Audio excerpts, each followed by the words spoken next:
नमस्ते दोस्तों, आप लोग कैसे हैं? आशा करता हूँ आप लोग स्वस्थ होंगे। दोस्तों आज हम चर्चा करने जा रहे हैं जीडीएस के ऊपर। जीडीएस एक बहुत अच्छी वैकेंसी है। इसमें बहुत सारे अलग अलग टाइप्स के, इसमें 3 टाइप्स के जो है पोस्ट आते रहते हैं और बहुत सारे वैकेंसी आता रहता है, बहुत सारे इसमें पोस्ट आता रहता है। जैसे पिछले पोस्ट की बात करें तो इसमें कभी आपका बता दें तो 40,000 प्लस आता है वैकेंसी, कभी 38,000 प्लस आता है वैकेंसी, कभी 30,000 प्लस आता है वैकेंसी। तो ये जो है पिछले बार की ऐसे मतलब बहुत सारे वैकेंसी आते रहते हैं, बहुत सारे पोस्ट पे आते रहते हैं। इस बार जो बता दें आपका, इस बार चर्चा चल के आ रहा है कि 30,000 प्लस ही इस बार जो है रहेगा वैकेंसी। जीडीएस होता क्या है आपको बता दें। जीडीएस ग्रामीण डाक सेवक होता है, इसका फुल फॉर्म। और जीडीएस में ये जो ग्रामीण इलाकों में इनमें जॉब करना पड़ता है। ये जो है ऑल इंडिया मतलब पूरे जो आपका सेंट्रल लेवल का है, और ऑल इंडिया के बच्चे जो है इसमें फॉर्म अप्लाई कर सकते हैं। सेंट्रल गवर्नमेंट का ये वैकेंसी है। और इसमें एक चीज़ खास बात ये है कि इसमें एग्जाम नहीं होता है, सिर्फ परसेंटेज बेस पे सिलेक्शन होता है। ठीक है, तो आइए इसके बारे में हम आपको हर चीज़ बताएंगे। इसमें काम क्या करना पड़ेगा, वर्किंग प्रोफाइल क्या है इसका, हर चीज़ आपको बताएंगे। देखिए, इसमें टोटल पोस्ट बता दें। अभी जैसे कि मैंने आपको बताया कि टोटल पोस्ट जो है 30,000 प्लस ही आने वाला है। इसमें फ़ी की बात करें तो फ़ी जो है जनरल ओबीसी ईडब्ल्यूएस का जो है 100 रुपये लगेगा, और अदर कैंडिडेट जैसे एससी एसटी कैंडिडेट का 0 रुपये लगेगा। एज की बात करें तो एज जो है जनरल ओबीसी और ईडब्ल्यूएस की 18 से 40 साल मांगा जा रहा है।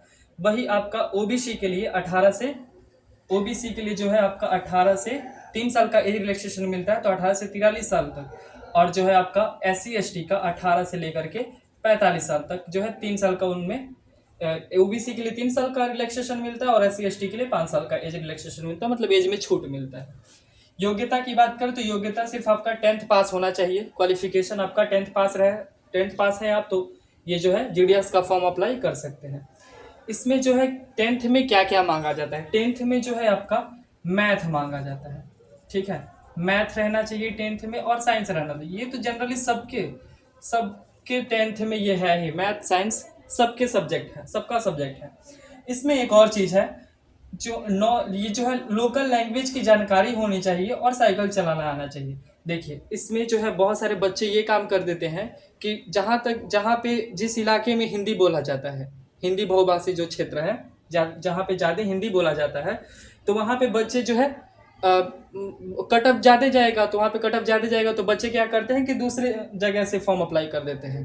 ठीक है, तो दूसरे जगह से फॉर्म अप्लाई कर देते हैं, लेकिन एक कंडीशन दिया गया है कि वहाँ का आपको लोकल लैंग्वेज की जानकारी होनी चाहिए। अब जहाँ पे लोकल लैंग्वेज, जैसे आपको उड़ीसा से कोई फॉर्म भर देगा तो उड़ीसा से कोई फॉर्म भर देगा, बिहार का बच्चे उड़ीसा से फॉर्म भरेगा, क्योंकि मान लीजिए उड़ीसा में तो कट ऑफ कम जाएगा, उड़ीसा के लिए, तो उड़ीसा से कोई फॉर्म भर दे, तो उड़ीसा से कोई फॉर्म देगा, वहाँ का लोकल लैंग्वेज उड़िया होगा, तो उड़िया आपको अच्छे से आना चाहिए।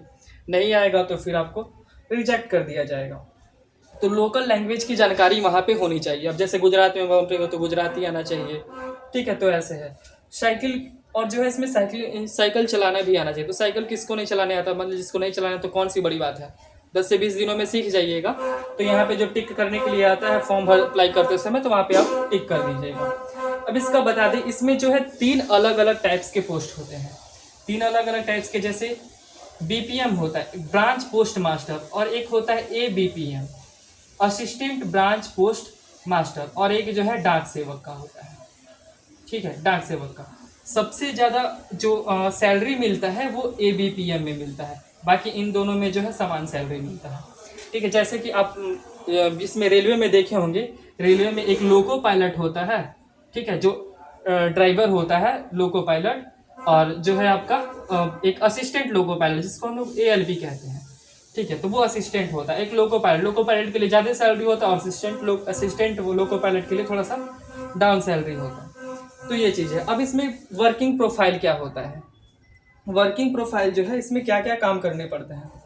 देखिए, ब्रांच पोस्ट मास्टर में जो ऑनलाइन ऑफलाइन के माध्यम से जो लेन देन होता है, पैसों का ट्रांसफर वगैरह होता है, तो वो काम करना पड़ता है ब्रांच पोस्ट मास्टर में। और एक जो है डाक उत्पादक सेवाओं का वितरण, जो भी सेवाएं वगैरह हैं, सर्विसिंग वगैरह, वो काम होता है। एक रिकॉर्ड या हैंडलिंग डिवाइस, मोबाइल का रख रखाव, जितने भी सारे इक्विपमेंट्स आते हैं तो उनका जो है रख रखाव करने के लिए, अच्छे से सुविधा देने के लिए, तो वो सब काम करने पड़ते हैं। ठीक है, एक अब उसके बाद जो है ये ब्रांच पोस्ट मास्टर का काम है। और एक जो है असिस्टेंट ब्रांच पोस्ट मास्टर, इसमें क्या काम करना पड़ता है, इसमें जो है आपका टिकट और स्टेशनरी की बिक्री का काम करना पड़ता है, डाक डिलीवरी का भी काम करना पड़ता है, और सरकारी जो सेवाएं हैं, जितने भी सारे गवर्नमेंट के द्वारा जितने भी सारे सेवाएं वगैरह आता है, तो वो घर घर प्रचार प्रसार करने का काम असिस्टेंट ब्रांच पोस्ट मास्टर का है। ठीक है, और एक है डाक सेवक का। इसमें क्या काम करना है, इसमें जो है स्टाम्प की बिक्री के लिए काम करना पड़ता है, डाक डिलीवरी के लिए भी काम करना पड़ता है, रेलवे में मेल सर्विस ऑफिस में छटाई का काम करना पड़ता है। तो ये सारे काम हैं, ये सारे काम करने पड़ते हैं। तो अब इसमें हम आपको ड्यूटी हावर्स बतला देते हैं कि कितना घंटा काम करना पड़ता है। इसमें जो है आपको 4 से 5 घंटा काम करना रहता है। ठीक है, जनरली आपको 4 से 5 घंटे का ही काम करना पड़ता है। ठीक है, अब इन सब का सैलरी बता देते हैं कि सैलरी कितना मिलेगा। देखिए, सैलरी जो है आपका 12,000 से लेकर के ब्रांच पोस्ट मास्टर का सबसे ज़्यादा इसी में सैलरी होता है, 12,000 से लेकर के 29,380 तक का। ठीक है, अच्छा है सैलरी। ठीक, मैं आपको बता देते हैं असिस्टेंट ब्रांच पोस्ट मास्टर में कितना सैलरी है। इसमें जो है आपका इन दोनों में जो है सैलरी सेम है, यानी आपका बता दें असिस्टेंट ब्रांच पोस्ट मास्टर में और डाक सेवक के लिए, इन दोनों के लिए सैलरी बता देते हैं आपको।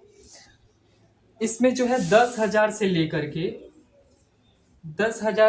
के 24,470 रुपये तक का सैलरी है, 24,470 रुपये तक का सैलरी है। तो ये पूरा सैलरी डिटेल्स मैंने आपको बता दिया, ड्यूटी हावर्स भी बता दिया। अब इसका आपको सिलेक्शन प्रोसेस बता देते हैं। सिलेक्शन प्रोसेस जो है, इसमें एग्ज़ाम नहीं होता है। ठीक है, नो एग्ज़ाम, इसके अंदर जो है आपका एग्ज़ाम नहीं होता है। अब एग्ज़ाम नहीं होता है तो सिलेक्शन किस आधार पे होता है, तो सिलेक्शन आपका परसेंटेज बेस पे होता है, परसेंटेज के आधार पे, किस मतलब यानी परसेंटेज के आधार पे होता है। तो अब परसेंटेज क्या है, कौन से क्लास का, तो 10th का। ठीक है, जिसका ज़्यादा परसेंटेज होगा उसका सिलेक्शन होगा। ठीक है, तो इसको लेकर के पिछले साल बहुत सारे विरोध भी किया था कि नहीं, इसमें जो है एग्ज़ाम होना चाहिए, और एग्ज़ाम ज़रूरी है लेना, क्योंकि अब मान लीजिए एग्ज़ाम नहीं ले रहे हैं, ये जो है एक जॉब की कैटेगरी में नहीं आ पा रहा है, क्योंकि जॉब की कैटेगरी में नहीं आ रहा है, जॉब का मुद्दा नहीं बन पा रहा है, तो सरकार के लिए भी ये चाहिए कि नहीं, इसमें एग्ज़ाम ले, ताकि जो है ये आपका रोजगार का एक है, रोजगार की तरह भी बनेगा ये। ठीक है, क्योंकि पोस्ट भी इसमें अच्छा खासा आ रहा है, तो इसमें एग्ज़ाम भी लेना चाहिए सरकार को भी।